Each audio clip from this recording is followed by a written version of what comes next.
Rendei graças ao Senhor, porque Ele é bom, e a sua misericórdia dura para sempre. Digam os remidos do Senhor, os que Ele resgatou da mão do inimigo, e congregou de entre as terras do Oriente e do Ocidente, do Norte e do Mar. Andaram errantes pelo deserto por ermos caminhos, sem achar cidade em que habitassem. Famintos e sedentos, desfalecia neles a alma. Então, na sua angústia, clamaram ao Senhor, e Ele os livrou das suas tribulações. Conduziu-os pelo caminho de lei, para que fossem na cidade em que habitassem.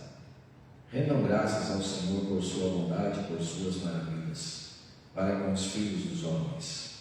Pois dessedentou a alma secciosa e fartou de bens a alma faminta. Os que se assentaram nas trevas e nas sombras da morte, presos em aflição e em ferros, por se terem rebelado contra a palavra de Deus e haverem desprezado o conselho do Altíssimo, de modo que lhes abateu com trabalhos o coração, caíram, e não houve quem os socorresse. Então, na sua angústia, clamaram ao Senhor, e Ele os livrou das suas tribulações. Tirou-os das trevas e das sombras da morte, e lhes despedaçou as cadeias. Rendam graças ao Senhor por sua bondade e por suas maravilhas para com os filhos dos homens, pois arrombou as portas de bronze e quebrou as trancas de ferro. Os estultos, por causa do seu caminho de transgressão e por causa das suas iniquidades, serão afligidos. A sua alma aborreceu toda sorte de comida e chegaram às portas da morte. Então, na sua angústia, clamaram ao Senhor, e Ele os livrou das suas tribulações. Enviou-lhes a sua palavra e os sarou, e os livrou do que lhes era mortal. Rendam graças ao Senhor por sua bondade e por suas maravilhas para com os filhos dos homens. Ofereçam sacrifícios de ações de graças e proclamem com júbilo as suas obras. Os que, tomando navios, descem aos mares, os que fazem tráfico na imensidade das águas, esses veem as obras do Senhor e as suas maravilhas nas profundezas do abismo. Pois Ele falou e fez levantar o vento tempestuoso, que elevou as ondas do mar. Subiram até os céus, desceram até os abismos. No meio destas angústias, desfalecia-lhes a alma. Andaram e cambalearam como ébrios, e perderam todo o tino. Então, na sua angústia, clamaram ao Senhor, e Ele os livrou das suas tribulações. Fez cessar a tormenta, e as ondas se acalmaram. Então se alegraram com a bonança, e assim os levou ao desejado porto. Rendam graças ao Senhor por sua bondade e por suas maravilhas para com os filhos dos homens.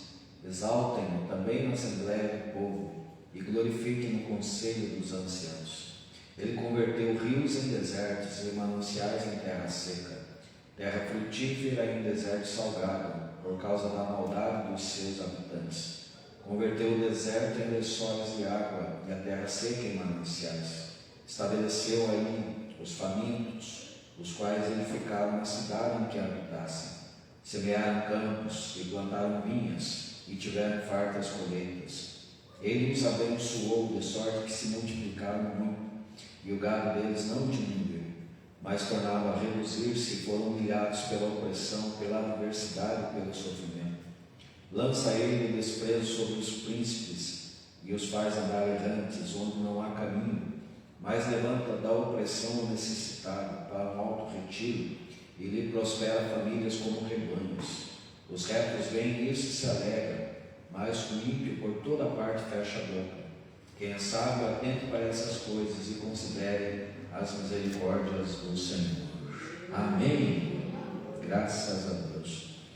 Poderia muito bem parar por aqui, porque o Salmo já diz tudo para nós. O salmista, ele está fazendo uma recomendação para que nós nos voltemos ao Senhor com ações de graças e rendamos a Ele louvores, porque Ele é bom e a sua benignidade dura para sempre. Deus, Ele não é somente benigno, Ele é bondoso.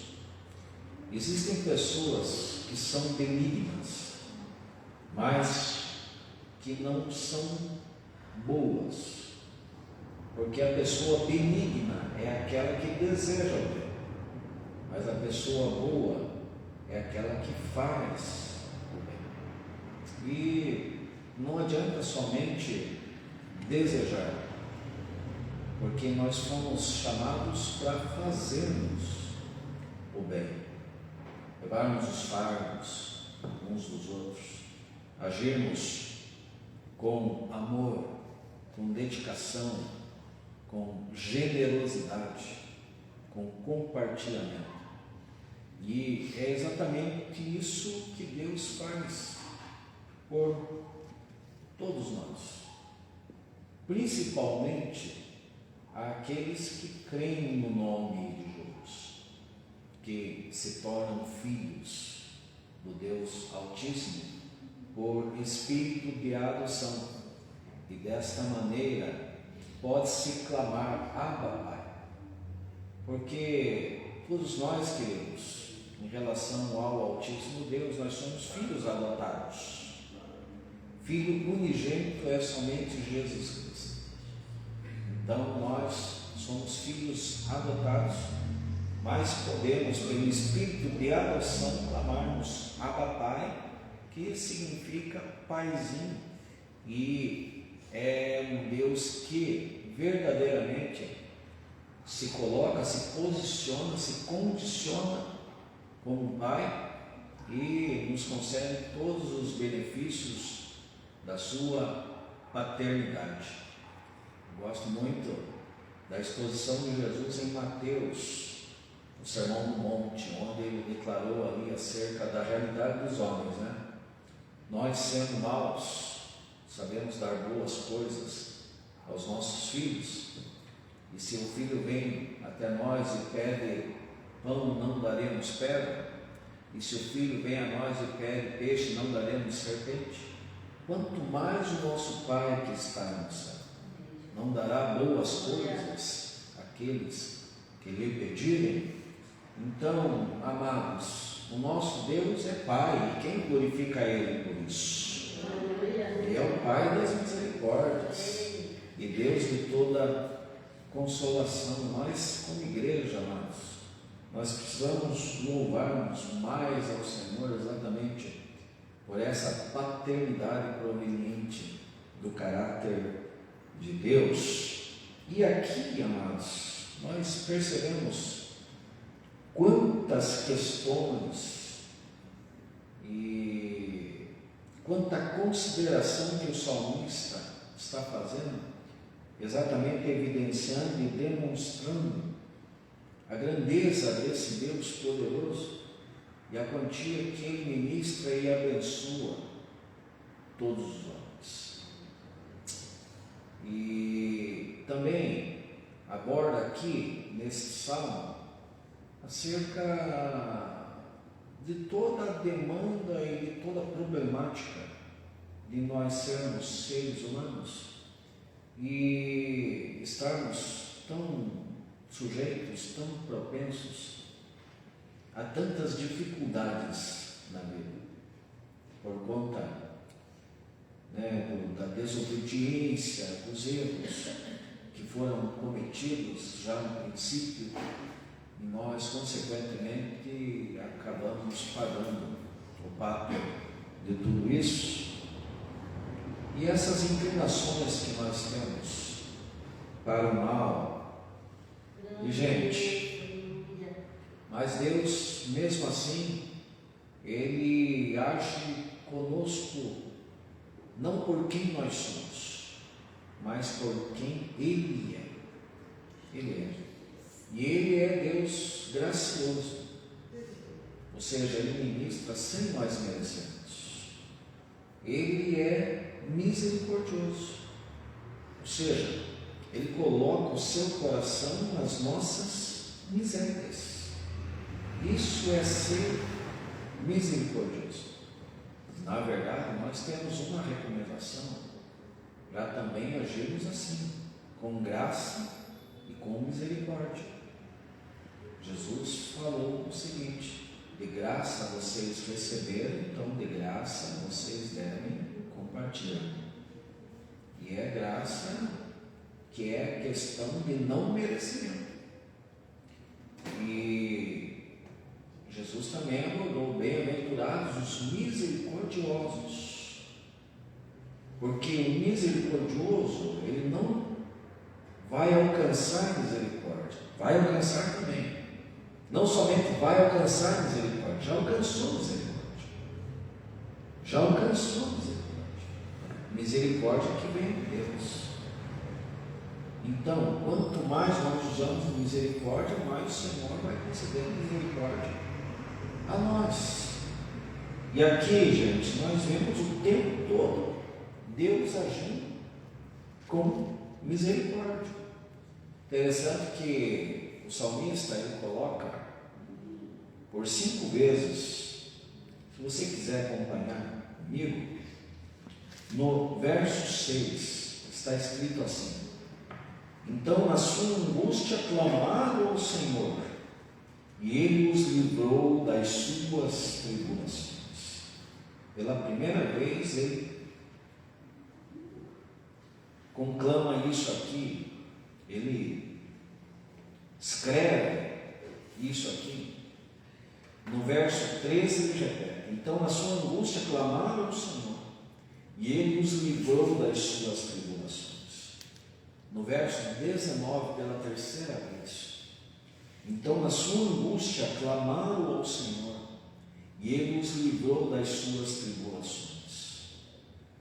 No verso 28, pela quarta vez o salmista declara assim: então na sua angústia clamaram ao Senhor, e Ele os livrou das suas tribulações.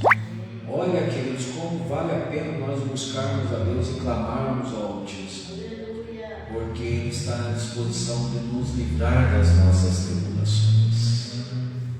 E, amados, quem está livre da tribulação? A tribulação, ela pode vir nas nossas vidas a qualquer momento, por coisas que acontecem, por coisas que não acontecem, e por uma série de fatores que, se fosse para eu falar, passaria a noite toda aqui abordando por tudo aquilo que tenho visto e ouvido acerca da vida, e pessoas que tiveram transtornos terríveis a partir do momento que perderam entes queridos, a partir do momento que se decepcionaram no âmbito romântico, no âmbito do amor, pessoas que se frustraram profissionalmente, pessoas que receberam sobrecargas na vida, até mesmo foram escravizadas. Até o próprio povo de Israel, teve um tempo de muitos benefícios ali no Egito, mas de repente se levantou um novo faraó que não conhecia José e começou a oprimir ali o povo de Israel. E, queridos, olhe para você agora, para a tua vida, para o histórico da tua vida. Quanto sofrimento você já teve, quantas angústias, quantas noites sem dormir, quantas desilusões, quantas decepções, quantas amarguras na alma. Eu estou falando por mim, gente. Eu estou falando por mim. Eu já passei por cada estreito nessa vida, por cada pedaço, que não foi fácil vencer as noites escuras. Não foi fácil conter as lágrimas, Às vezes a gente está rindo por fora, mas chorando por dentro. E, na verdade, o que nós precisamos, como servos de Deus, termos é resiliência. Nós precisamos ser resilientes, porque olhando os grandes personagens bíblicos, muitos deles foram resilientes. Olhamos para a vida de José, Deus. Olha por tudo que ele passou. E pela armação de seus próprios irmãos. Mas Deus tinha um propósito em tudo aquilo. Porém, imaginemos nós o sofrimento daquele homem. E olha, querido, sem dever absolutamente nada. Só por conta da inveja dos seus irmãos. Talvez você sofra na tua vida por inveja de alguém. Isso pode acontecer. Claro que não deve haver os exageros, né? Tem pessoa que acha que todo mundo tem inveja dela, né? Acha que é alvo de inveja de todo mundo. Mas não é, né? Não é assim também. Mas coisas podem acontecer nesse sentido. Foi o que aconteceu com José, queridos. Moisés teve quantas dificuldades com o povo que ele conduzia ali pelo deserto. Eu costumo dizer que Moisés foi o maior pastor de todos os tempos. E onde que ele pastoreou, gente? Onde que ele pastoreou? No deserto. Esses dias eu estava vendo uma matéria, né, de como o povo devia agir para ir no banheiro do deserto. Imaginemos nós. Você já parou para pensar sobre isso? Porque quantas pessoas saíram do Egito? 600.000 homens, mais mulheres e crianças, 2 milhões de pessoas, num deserto. Imaginemos nós, queridos, a demanda e toda a problemática de Moisés, e aquele povo na culatra dele, querendo água, querendo comida, e ele tendo que ir para Deus, ele tendo que suplicar a Deus por causa daquele povo, teve que interceder para que Deus não matasse aquele povo. Chegou um momento que aquele povo complicou tanto que Deus queria exterminá-los. Aquele episódio ali do bezerro de ouro, gente, ali Deus perdeu totalmente. Olha, Moisés, eu vou exterminar esse povo, vou fazer de você uma grande nação. Imaginemos nós se Moisés tivesse um pingo de vaidade no seu coração. Essa eu acho melhor mesmo. Esse povo aí é só por ti, para não falar só por Deus. Esse povo é só por ti. E queridos, tendo que se superar, tendo que se renovar, e chegou um momento lá que ele ficou tão enfadonho com aquele povo, queridos, que acabou até pecando, mas foi sendo resiliente. Teve suas dificuldades e Moisés, olha a atitude que ele teve, gente. E nós? Quem somos nós muitas vezes para nos acharmos super crentes, que temos que, aguentar todas as bordoadas da vida e acharmos que temos que tentar se superar ainda diante de tudo isso? Gente, é só a graça e a misericórdia de Deus nas nossas vidas. Olha Daniel na cova dos leões. Olha Sadraque, Mesaque e Abednego na fornalha. Olha Elias fugindo depressivo por causa de uma palavra de uma mulher. Olha Paulo, gente, tudo que ele enfrentou para pregar o Evangelho. Surrado, escrachado, humilhado. Às vezes o pastor recebe uma palavra, e fica tão para baixo, mas chamaram Paulo de tagarela lá na Areópago, quando ele pregava defendendo lá o Deus desconhecido. Aí os epicureus e estoicos, aqueles homens ali da sabedoria, os gregos, que estavam sempre na motivação de conhecer alguma coisa nova, e chegou Paulo pregando o Evangelho, mas quem é esse tagarela? E tanto sofrimento que ele teve, foi apedrejado, tudo por um ideal na sua vida, mas foi resiliente. Chegou no final da sua jornada declarando assim: combati o bom combate, acabei a carreira e guardei a fé. Desde agora a coroa da justiça me está reservada, a qual o Senhor justo juiz me dará naquele dia, e não somente a mim, mas a todos aqueles que aguardam na sua vida.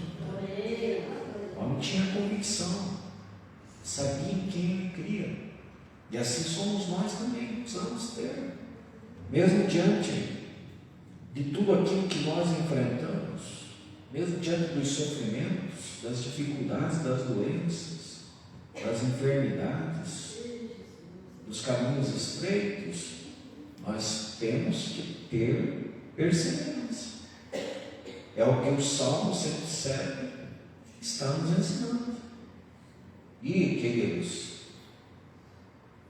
a tribulação, ela não é de todo ruim. Paulo falou lá em Romanos que a tribulação produz a paciência. É na tribulação que você se mostra paciente, é na tribulação que você percebe quem você é em Deus. Se você aguenta mesmo e está na disposição de perseverar. E a tribulação acontece para provar quem você é de verdade, se você é crente ou não. Quantas pessoas que vêm às lutas, a pessoa acaba desistindo, desviando, blasfemando, murmurando, apostatando, vira a casaca. Então, gente, a tribulação produz a paciência produz a experiência.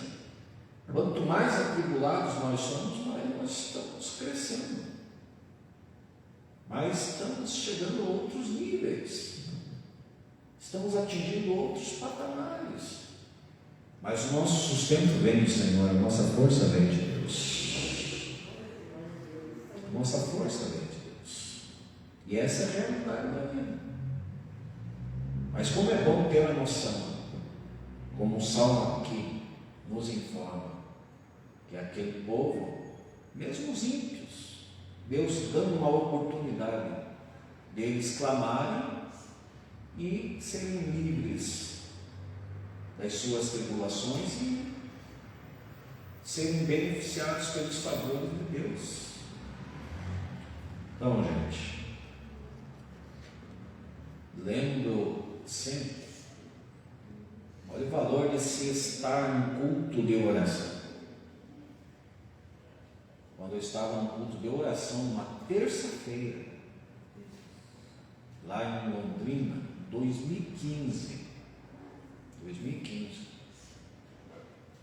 Culto de oração é igual em todos os lugares, não adianta. Um pingo de gente. Isso é uma deficiência. Isso é uma deficiência.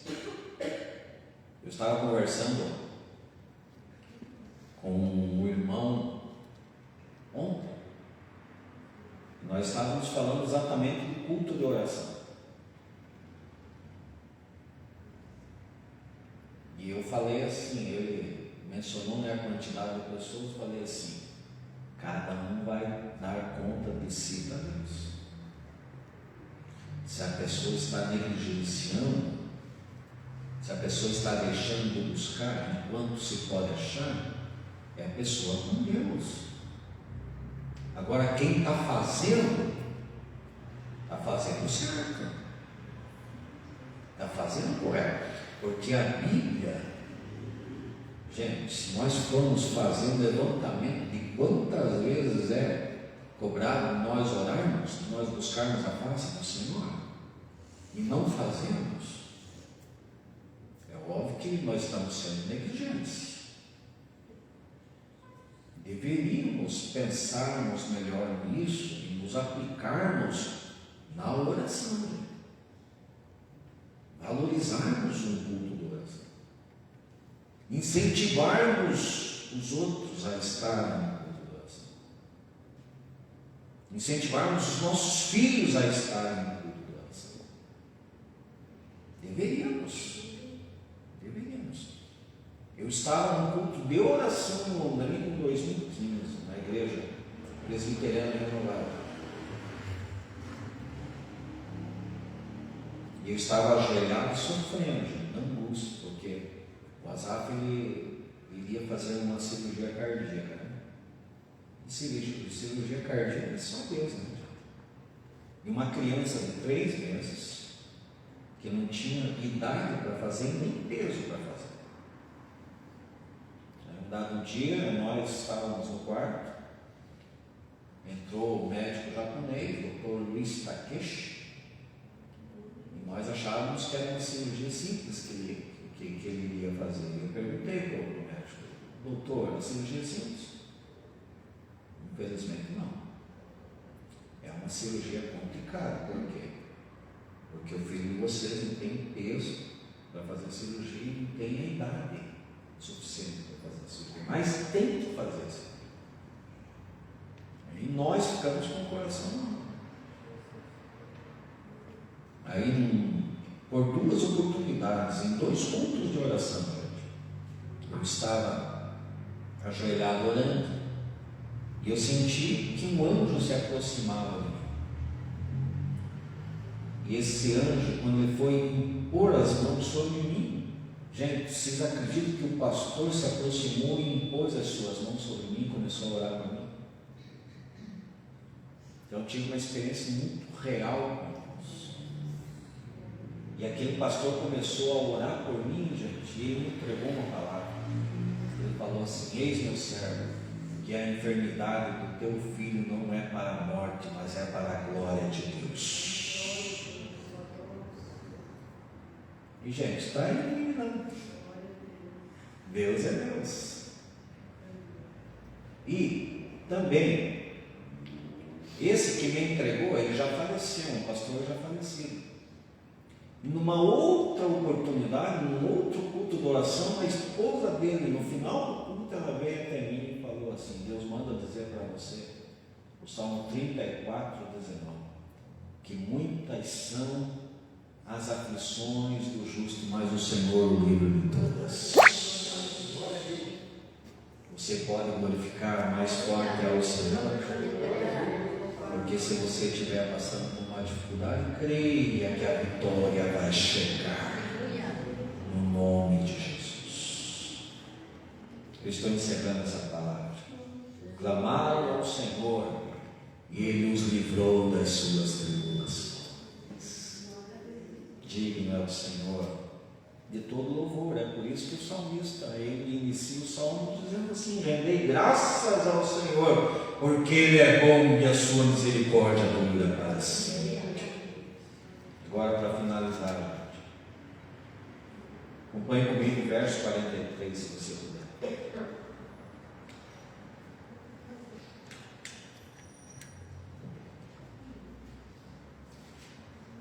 Quem é sábio, atente para essas coisas e considere as misericórdias do Senhor. Consideremos, amados, que nós passamos por muitas dificuldades. A vida, ela é vivida e nós precisamos passar por tribulações, tempestades, aflições. As perspectivas não são boas. Estamos vivendo um momento bem dificultoso no mundo, né, gente? Muitos aí estão preocupados com a Copa do Mundo, mas tem outras coisas que nós precisamos nos preocupar bem com infinita em maior relevância? O El Ninho. Não gosto nem de ouvir falar desse El Ninho. Que quando começa aí uns ventinhos mais fortes, nós ficamos ali, Deus nos acuda, né, Letícia? Jesus, amém. Dá vontade de fazer igual eles fizeram lá em Israel, né? Fazer aqueles bancos, aqueles esconderijos. Aí vem qualquer tempestade, pode vir, né? Qualquer tormento, qualquer chuva de granizo, não dá nada. Mas, queridos, quem é sábio, atente para a realidade da vida e se apegue com Deus. Olha, verso 20 diz assim: deu-lhes a sua palavra e os sarou, e os livrou do que lhes era mortal. Nós temos a palavra de Deus, que nos dá suporte, que nos dá luz, que nos dá esperança, que nos dá sabedoria. Eu achei interessante também, o verso 32, acompanhe comigo, diz assim: exaltem-no também na assembleia do povo, e o glorifique no conselho dos anciãos. Nós devemos congregar, gente. Precisamos exaltar esse Deus que nós servimos na assembleia. E isso é bom para nós, quando nós temos uma vida devocional, quando nós damos valor à conversa, quando nós verdadeiramente valorizamos isso, é uma evidência de que nós realmente estamos na disposição de servirmos a Deus de verdade, pela verdade. E, amados, o máximo esforço para isso é extremamente valioso, é saudável. Quantas pessoas, né, deixam de congregar à toa? Gente, eu fico assim, doente com isso, porque eu não fui criado numa escola bíblica. Eu cheguei na igreja, mas eu tinha 24 anos. 24. Eu era mais para lá do que para cá, eu era vida louca. Eu fui das noitadas, eu era viciado em drogas, quase morri de tanto beber. A Letícia lembra de mim, né, Letícia? Já me cobiçava naquele tempo. Olha, não era fácil. Ela não podia me ver.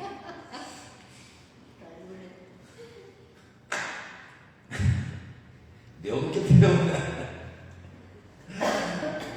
Gente, e eu era chapado, vivia na noitada. Meu Deus do céu, eu nunca imaginava que iria um dia entrar na igreja crente. Nunca. O meu sonho era ser um roqueiro, andar por mundão tocando minha guitarra. Eu tinha outros caminhos que eu almejava, eu jamais imaginava. Havia os crentes passando de Bíblia debaixo do braço, ainda ficava zombando. Essa era a minha vida. Mas depois que eu descobri o valor de ser igreja, eu não abro mão disso por mais nada. Tanto que o Espírito Santo colocou esse amor no meu coração, por estar na igreja, por congregar. E sempre fui, gente, nunca fui um crente preguiçoso. Nunca. Tenho muitas falhas. Estou longe de ser perfeito. Mas uma coisa eu posso dizer de boca cheia: eu sempre tive uma vida congregacional. A partir do momento que eu entendi o valor disso, a partir do momento que eu entendi que mais vale um dia nesse lugar do que em outras partes do mundo, ter sabedoria para dar valor, gente. Não é possível uma pessoa que leia o Salmo 84, onde diz lá que mais vale um dia nesse lugar do que em outras partes do mundo, tem um desleixo em relação a isso. Eu fico indignado. E eu falo aqui na frente, até dos meus filhos eu fico indignado. Meu tem que ter lisura naquilo que eu falo, sem hipocrisia. Porque, amados, quando nós estamos aqui nesse momento, nós estamos no melhor lugar do mundo. E se porventura Jesus voltar agora, nós estamos garantidos.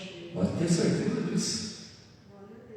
Pode ter certeza disso. Se bater agora, o Filho do Homem sair do Oriente e se mostrar no Ocidente, nós estamos garantidos. Porque nós nos esforçamos para estarmos aqui. Isso é muito bom, gente, é muito saudável. Devemos louvar a Deus na Assembleia, valorizarmos os cultos da igreja. O autor aos Hebreus falou que nós não devemos deixar de congregar como é costume de alguns. Quantas pessoas estão relaxadas em relação a isso? Não é possível.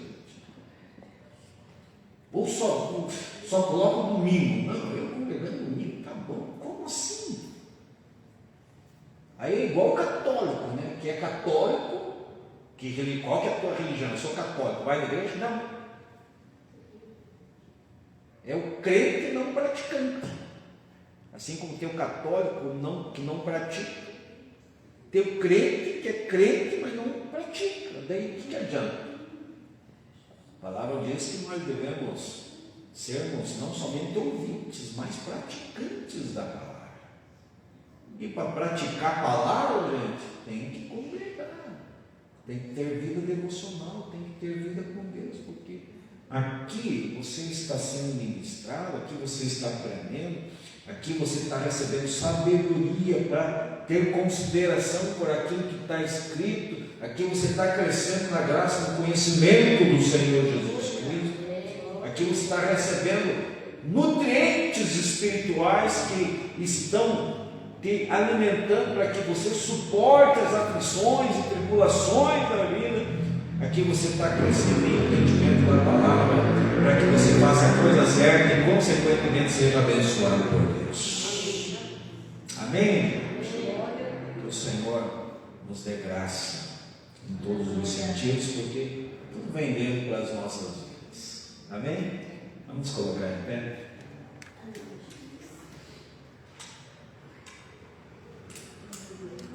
Na próxima quinta-feira, o irmão Wagner, nosso presbítero querido, já justificou que não vai estar, mas nós vamos iniciar uma campanha aqui, gente. Eu vou pedir para Deus, um tema, nós vamos iniciar aqui uma campanha que vai ser tremenda em nome de Jesus. E eu peço que os irmãos estejam orando, convidando alguém, chamando em sua casa, sua família, para estar participando, porque eu creio que vai ter um mover diferente nessa igreja. No nome de Jesus Cristo. Amém? Quero chamar os irmãos aqui à frente.